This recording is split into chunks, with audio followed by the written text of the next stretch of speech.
All right, so what does all this have to do with Russia? Well, it seems that the most obvious connection is the Wagner Group, which you probably know better from its current role in the Russian war against Ukraine and from the, I don't know, whatever you call it, a few weeks ago, coup attempt when Wagner troops started to barrel towards Moscow and then stopped and changed their minds and went to Belarus instead of overthrowing the government. We still really have no clear idea what that was all about. At any rate, the Wagner Group. Let me return to Dr. Richardson. Russia's mercenary leader, Yevgeny Prigozhin, and his Wagner Group troops have also been active in the Sahel, working on the side of those overthrowing the governments in Mali and Burkina Faso by mercilessly crushing their opponents. In exchange, they extract highly valuable resources like, I don't know, potentially uranium from Niger. While it is not clear that the Wagner Group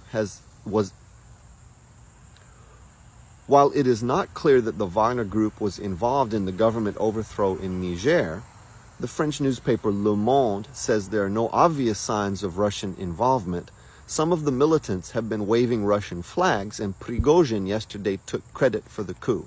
Let me just add, I saw in another article, maybe it was in the Washington Post, although I couldn't find it again just now, that the coup leader in Niger made the statement that one of the reasons for the military taking over the government and ousting the president was so that Niger could cooperate more closely with its neighbors, Mali and Burkina Faso, where the Wagner Group already has a very well-documented presence.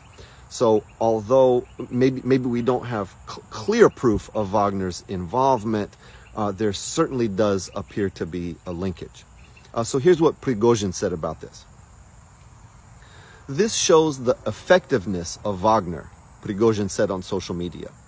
1,000 Wagner fighters are able to restore order and destroy terrorists, preventing them from harming the civilian population of states.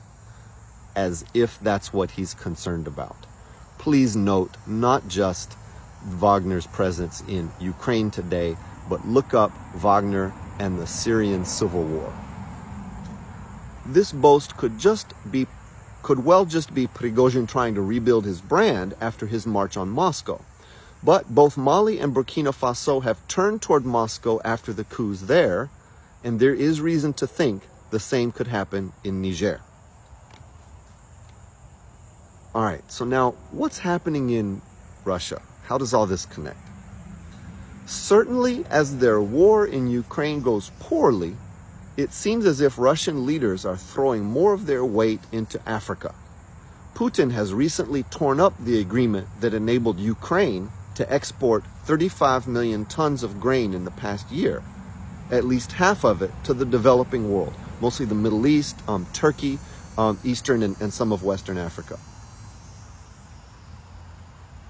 He has added new mines in the Black Sea and has begun to bomb Ukraine's grain exporting ports, including the major one of Odessa, destroying 60,000 tons of grain stored there for export.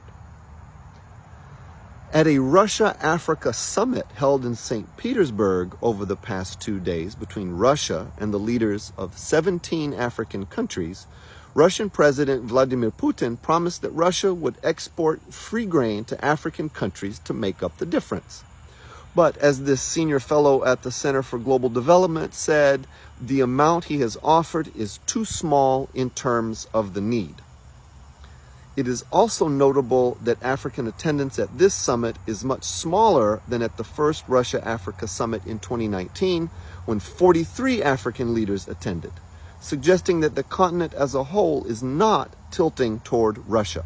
And this is a very, very interesting point. There has been a lot of discussion in the media and I guess in political and foreign policy circles about the positioning of different African countries and other political leaders in the global south, Brazil, India, and so forth, vis-a-vis Russia and its invasion of Ukraine. And there has been some criticism that African countries have not come out more strongly against Russia's war in Ukraine. So I should point out that I am not an Africa expert. I'm not a Ukraine or a Russia expert for that matter.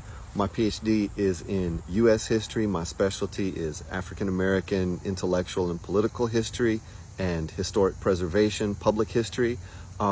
So far be it from me to go too far out on a limb explaining the motivations of African political leaders.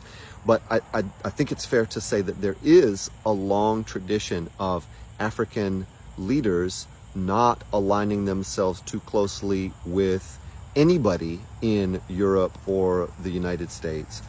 This has a lot to do with the history of decolonization that played out during the Cold War and the ideological and material competition between the United States and the Soviet Union that took place, a lot of it on African soil, from very early on in the 1950s and 60s, and then particularly in the last phase of the Cold War in the 70s and 80s that was played out in places like Angola and Mozambique and South Africa.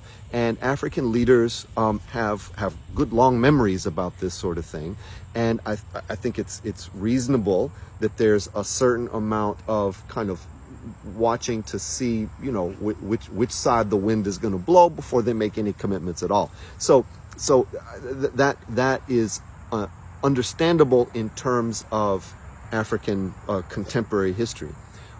This is an important point, that this Russia-Africa summit that just took place is much smaller than the previous one that took place.